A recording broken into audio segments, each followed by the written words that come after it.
PALF stands for purpose, audience, language and form. Not every task that a student is given will contain all elements of PALF.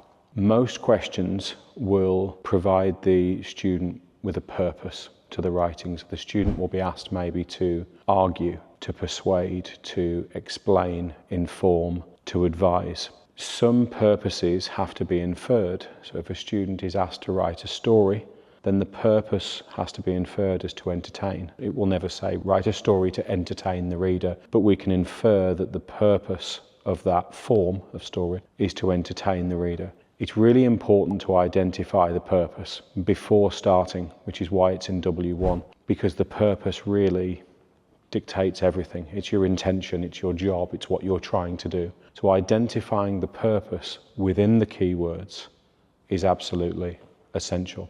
The second part of PALF, the A stands for audience. And again, knowing who you are writing to or who you are speaking to controls everything. So I remember being at school and speaking to friends in my year group in front of me, talking about things we shouldn't have been talking about, and then realizing that my head of year was stood right behind me, and I didn't realize that he was also my audience.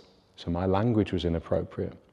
Audience is important to identify because it means that we write with the appropriate language. So whether that's something that's meant to be really formal, where we're trying to write up, a mixed formality where we're kind of writing across, or an informal sense of language where we're able to direct our language down, identifying who we are speaking to or who we are writing to is fundamental because of the L of PALF being language. No task in an exam will ever say, write with this level of language. We have to infer that from identifying the purpose and the audience. When we find the purpose and the audience of PALF, it helps us to consider what language is appropriate. For a head teacher, we might think, right, we need to direct this up, it's more formal. If it says write to your peers, we think, okay, that's okay for me to write across because we share the same level. Purpose and audience help us to find language. And finally, the F being form, whether we are writing in a speech, we know it would start and end in a certain way. If we're writing a letter,